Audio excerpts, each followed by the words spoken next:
describe the first treasure that you ever found. Well, the first treasure I ever found was a 17-year-old girl in Temple, Texas, going to high school. Her name was Peggy Proctor, we started dating, and I think about 7 or 8 years later we married. But if you're talking about artifacts, I'm an amateur archaeologist and an avid outdoorsman. In my younger years, I was always out in the woods someplace, and I was a fighter pilot in the Air Force for 20 years, which means I traveled all over the world, and I was always excavating in Libya or at Pompeii and all over Germany. I didn't do a lot of excavating, but I did a lot of surface hunting, and it was very rewarding to me. I like to be out in the fresh air. What about this one case you found like an arrowhead when you were really young? Well, I was with my father. I was 9 years old, and he said, "Let's go arrowhead hunting." I said, "Okay." We went out to a friend's farm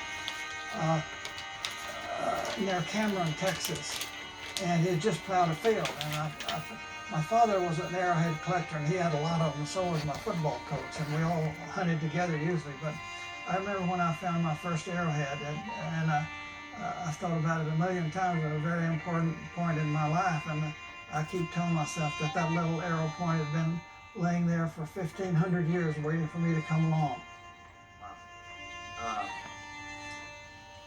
When did you move from Texas to New Mexico? Well, I was born and raised in Texas. I joined the Air Force in 1950 when I was 1 month past 20 years old. And essentially that's when I left Texas, because the Air Force, they ship you all over the world. But I went to Vietnam in 1968 for a year, and when I came back, I went back to Lubbock, Texas to teach pilot training. And then I retired in 1970 after 20 years of service, and that's when my wife and I moved to Santa Fe, New Mexico. Whose idea was it?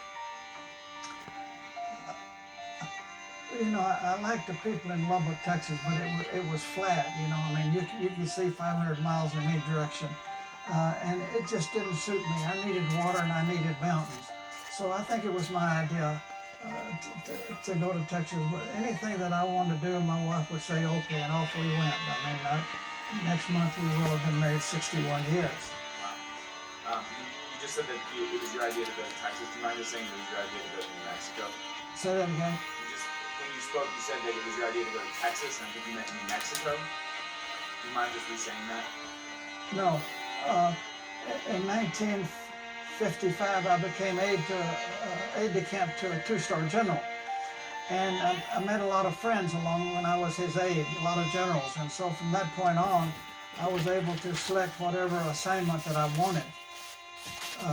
And so when I went to Vietnam in 1968, my wife was waiting for me in Lubbock. She had asthma, and Lubbock was a good place for her to be. And so I arranged to be reassigned back to Lubbock, and I retired there in 1970. Okay. How did you come up with the idea to start an art gallery? When I retired from the Air Force, I had a wife and 2 kids. My retired pay was something like $800 a month. And we could get by with that in those days. We didn't drink many Coca-Colas or that sort of thing, but I needed a job, and Santa Fe was the only place that I knew where I could recover. I had a bad tour in Vietnam. I was shot down twice. I took battle damage a number of times. I lost a few roommates, and I lost 22 pounds and didn't even know that I had lost it. So when I came back from Vietnam, I was beat up mentally, and I was beat up physically. And Santa Fe was the place for me, because I knew I wasn't going to wear a coat and tie, and I was going to wear short sleeve shirts and blue jeans and hush puppies, and Santa Fe was the only place I knew where I could do that. And along the way, I decided that I wanted to deal in luxuries. I didn't want to do anything where my best client gave me $500 or $100. I'm talking about 1 hour organizing, J.C. Penney, the restaurant business. You could go on and on. I wanted to deal in luxuries. so I wouldn't have to worry about the check clearing, and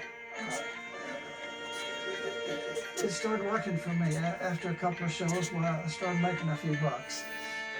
And in your gallery, you had a sort of different policy about whether people could touch the art or not. Can you explain that? When I first got into business in Santa Fe and built my gallery, I'd never been to college. I never studied business. I never studied art. I tell people I never learned the rules that make businesses fail. But I was up on Canyon Road one time, and I went in a little Kachina shop. It was called, I think, the Kachina shop.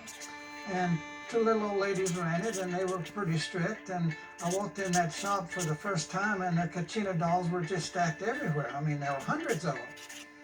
And the aisles were narrow. And I saw little signs around on the tables. If you touch it, you bought it. You are responsible for your kids. Do not touch, in big red letters. That just scared me to death. I put my hands in my pockets and tried to sneak out the door before I had to go to jail for breaking a Kachina doll. But I learned something from that. I went back to my gallery, and I made a number of signs and put them different places on the tables and on pedestals that said, please touch, I am responsible. How can you buy something if you're not allowed to touch it? I never understood that philosophy. In 17 years in business in Santa Fe, I never had a client break anything. I had some people work for me break a few things, but and I always wanted to touch things. I mean, I'm a hands-on person. I like to pick things up and look at them. Are you mischievous as well? Is there like a sort of the idea of creating a game for people out of this treasure? I mean, does that sort of play into it? I'm not sure I understand your motive in that question. Do you have like a sort of a side that likes to play games? In business? No, in You're talking about the treasure? Yeah. No, I don't think so. My treasure story, there's nothing gamesmanship about that. It's just cut and dried, and everything you need to know is there. There's no subterfuge any place with that. You mentioned that you are a fly fisherman. Is there sort of a similarity between the idea of being a treasure hunter and trying to chase trout in a river? Well, the only similarity is that you got to be outside to do both, and I can't tell you how many thousands of miles that I've walked through the desert and through the mountains and along the streams and around the lakes just looking for things.